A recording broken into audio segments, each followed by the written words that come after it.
2-1 victoria del conjunto de Arbeloa sobre el conjunto que no pudo dirigir en el Bernabéu. Se le buscó, pero no se le encontró a José Mourinho. Buen resultado. No sé si convence tanto en las sensaciones. Los goles de Tchouaméni y de Vinicius Junior pusieron el contrapunto al gol de Rafa Silva, que había puesto patas arriba al Santiago Bernabéu. Parag, que tú que tienes ganas de hablar, que has venido hoy charlatán, siempre. ¿Qué te pareció el partido? Y no sé si coincides que lo mejor para el Madrid es el resultado. Sí, los dos resultados.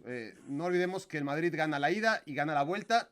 Y desde ese punto de vista, tomando en cuenta que venía la semana previa a esta fase de 16avos de perder y perder feo en campo del Benfica, ya es positivo. No solamente ganaste la eliminatoria, ganaste los dos partidos. Ahora, si hablamos del transcurrir de los encuentros, fue mucho mejor lo que vimos en Portugal, hasta el incidente con Vinicius, que lo apagó todo. Y el partido del Bernabéu fue muy flojo en general. Sobre todo porque jamás vi un Real Madrid superior a su rival.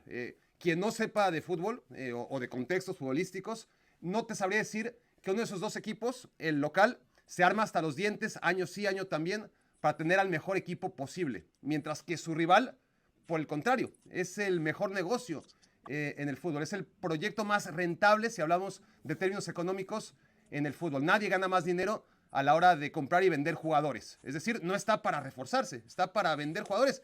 Y el Benfica, y eso tiene mérito, claro, del equipo portugués, pero sobre todo de mérito del Real Madrid, jamás pareció un equipo inferior. Al final el Real Madrid ganó, metió evidentemente la pelota más veces en la portería que su rival, pero en el transcurso del juego jamás podías decir, mira, un equipo está para ganarlo todo y el otro equipo está para venderlo todo. Vizca, el Madrid ya ha tomado esa piel competitiva con Arbeloa, está clarísimo enfocado en un 4-4-2, incluso cuando no está Kylian Mbappé, para jugar con Gonzalo y con Vinicius arriba, y mucho cemento en el centro del campo, con Fede Valverde, con Camavinga, con Tchouaméni, que hizo un muy buen partido de fútbol también, y con Arda Güler intentando dar un poquito de fluidez, aunque a veces no lo consigue. ¿Es esta la manera que va a tener el Madrid de competir o hay que esperar a que se incorpore Bellingham a ver si Arbeloa se atreve con algo un poquito más ofensivo o ves que la cosa va a ir por ahí todo el año? No, yo creo, Alex, que va a ir por ahí, que este Madrid con este entrenador y sobre todo con la situación que se ha decantado del vestuario, va a terminar jugando como la época de Carlo Ancelotti, porque los jugadores han pedido eso. Han triunfado los jugadores en ese pulso, en esa batalla entre esa persona designada, no por Florentino Pérez, que se llamaba Xabi Alonso, y los 23 más menos integrantes del plantel profesional.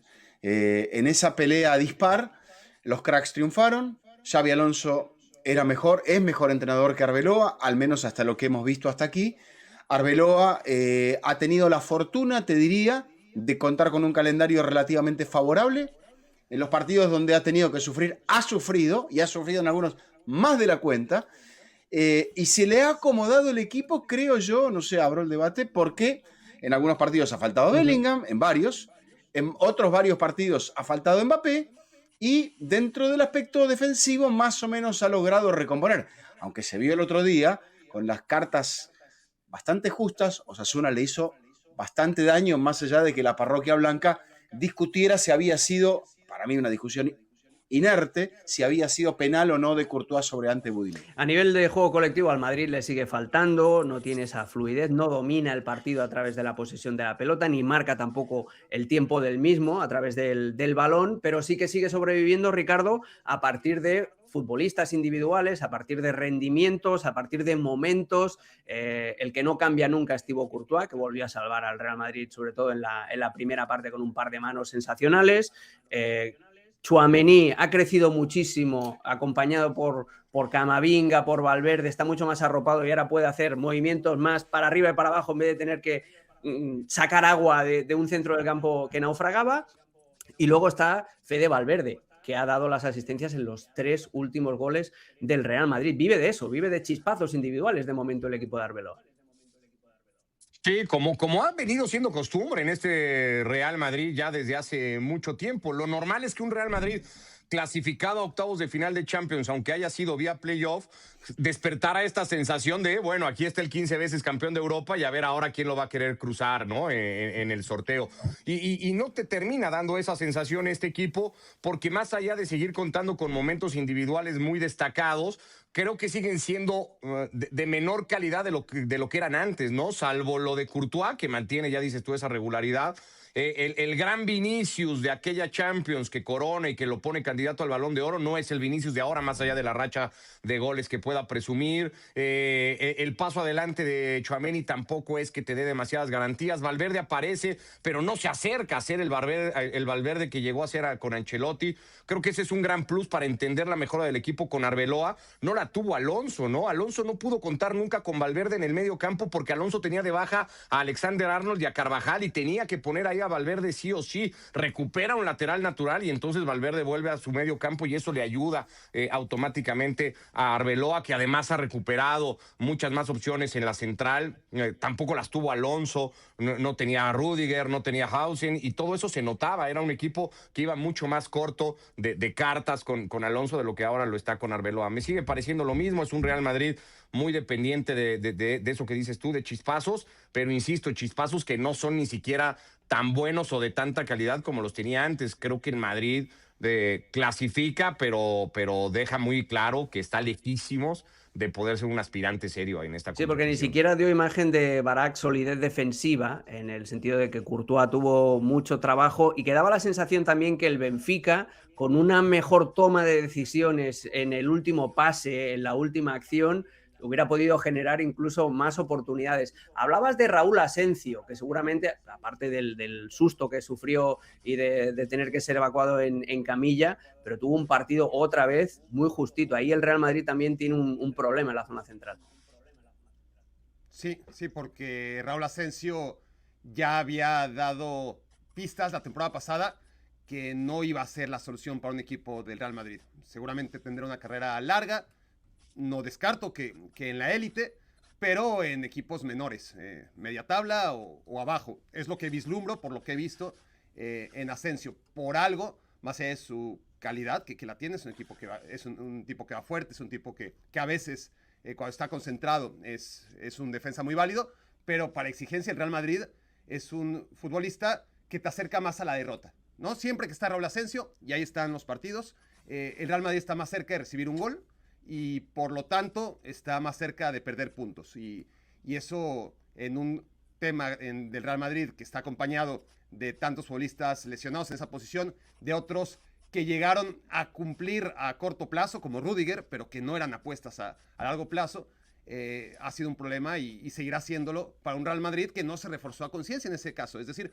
apostó por una promesa como Hausen, de mucha calidad, pero que no era un futbolista que te iba a asegurar rendimiento a plazo inmediato, y claramente Hausen, si acaba siendo uno de los mejores defensas del mundo, ahora mismo no lo es. Y Asensio debutando tan grande, es decir, tú ves jugar, sí, debutó a los 16, 17 años, mientras Asensio hasta los 21. Uno entiende que hay diferentes formas de trabajar en la Masía y en la fábrica, pero también que esos 4 años de diferencia por algo, ¿no? Asensio no había debutado antes. No vamos a señalar solamente a un jugador. Claramente el Real Madrid tiene problemas de defensa, más allá de lo que digan las estadísticas en el trofeo Zamora y lo que quieran agregar. El Real Madrid es un equipo que no defiende bien, que no da seguridad, que depende mucho de las intervenciones de su portero y que tendrá que sobrevivir con esa realidad porque le falta mucha calidad en defensa. Lo que decías del Benfica rápidamente, pues es que es eso, ¿no? El Benfica con este Real Madrid hizo este partido como si fuera un partido entre dos iguales, cuando no lo son. Si el Benfica hubiera tenido a João Neves, a Enzo Fernández, adelante si quieres a Gonzalo Ramos y a Darwin Núñez, otra historia hubiera sido, ¿no? Pero pues claramente el Benfica, a diferencia del Real Madrid, tiene que soltar a sus jugadores. Sí, los tiene que ir vendiendo, eso es una realidad. Os quiero preguntar a todos, empezando por Vizca, por el partido de Vinicius, que no era un partido fácil, por todas las circunstancias, yo creo que, y lo hemos hablado en todos los espacios de esta cadena, creo que la UEFA tomó una buena decisión quitando a Prestiani de la ecuación para que el partido no se convirtiera pues en algo que fuera mucho más allá de un juego de fútbol. Pero ¿cómo visteis a Vinicius, que tiene una muy buena definición en el segundo gol, con una buena asistencia de Fede Valverde. Pero, ¿qué os pareció en global el partido del brasileño, que tenía muchísima presión encima, muchísimo condicionante y seguramente también demasiadas ganas también de agradar y de llevarse una revancha? Empiezo contigo, Vizca. Bueno, yo creo que Vinicius es el jugador de la eliminatoria, sin ninguna duda, por todo el ruido y porque hace 2 goles de 3 que hace Real Madrid. Yo creo que esa carta es difícil, muy a la ecuación italiana, es difícil de mejorar. Yo creo que ahora Vinicius, jugando con Gonzalo García, puede desentenderse porque él es el patrón, el dueño del ataque, cosa que con Mbappé no va a suceder. Yo creo que se miran los dos y dicen, ¿vas vos o voy yo? Yo creo que pesa Mbappé ahí. Y Mbappé le dice, te toca ir a vos, Vini. ¿Y por dónde? Lo sabes muy bien, Alex. ¿Por dónde generalmente llegan los problemas para Real Madrid? Y llegan por el lado de su sector izquierdo de la defensa.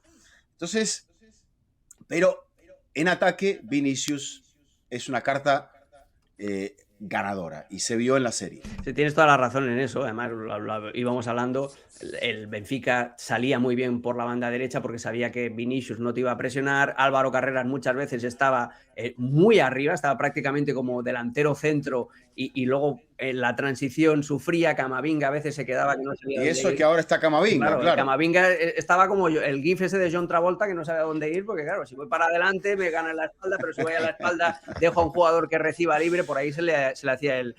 Es lógico, la defensa sufre cuando los medios tampoco hacen su tarea. Por eso el partido de la ida fue mucho más cómodo para el Madrid, también porque Benfica jugaba un poco a lo Mourinho de llegar con vida al Bernabéu, y llegó bastante herido al Bernabéu, con lo cual tenía que ir a proponer algo más en el Bernabéu, cosa que no pudo sostener en el tiempo. Y lo hizo muy bien además el Benfica, porque metió a Richard Ríos como falso hombre de banda derecha. Richard Ríos interiorizaba mucho su posición precisamente para eso, para arrastrar a Camavinga, para hacerlo dudar y para generar esos desajustes en la banda. Pero volviendo a Vinicius, Ricardo, ¿qué te pareció el partido y qué te pareció la definición? A mí me parece buenísima. Es una definición al estilo Romario, prácticamente sin cargar el pie y dándole con el exterior. Sí, el gol me parece que es exquisito, que es una definición soberbia, que es un golazo de Vinicius, que está en su mejor racha goleadora como madridista. Si no estoy mal, son 5, marcando en 5 de los últimos 6 partidos del Real Madrid, una racha que no le habíamos visto. Pero yo vuelvo a lo que decía al principio. Me parece que esta mejora de Vinicius, porque Vinicius era un futbolista muy a la baja, o había sido un futbolista muy a la baja en su rendimiento al comienzo de temporada, digamos que es uno de los que más quedan a deber bajo la gestión de Alonso, sumado a todo lo de aquel clásico que ya también hemos hablado por un lado y por el otro. Mejora, evidentemente, es ahora un mejor futbolista, pero todavía muy lejos de la mejor versión que hemos visto de Vinicius con el Real Madrid, ¿no? Esa que de la mano de Vini terminó ganando la Champions de hace un par de años, y que lo ponía para muchos como un candidato muy fuerte a ganar el Balón de Oro. Bueno, de aquel Vinicius al de ahora, ahí me parece un mundo de diferencia. Creo que es positivo para el Real Madrid que poco a poco vaya acercándose a eso.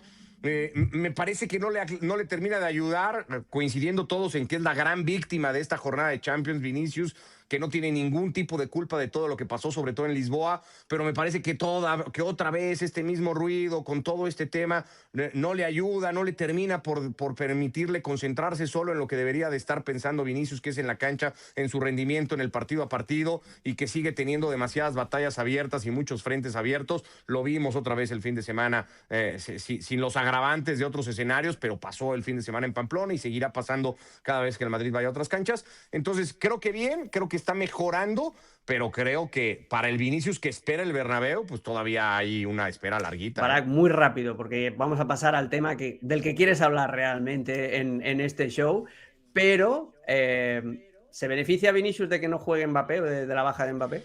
¿Se va a beneficiar? Sí, está claro que si nos basamos en el pasado, es así. A veces en el fútbol te pone esas cuestiones de jugadores que son muy, muy buenos, pero son muy buenos o solos o con otro tipo de compañeros.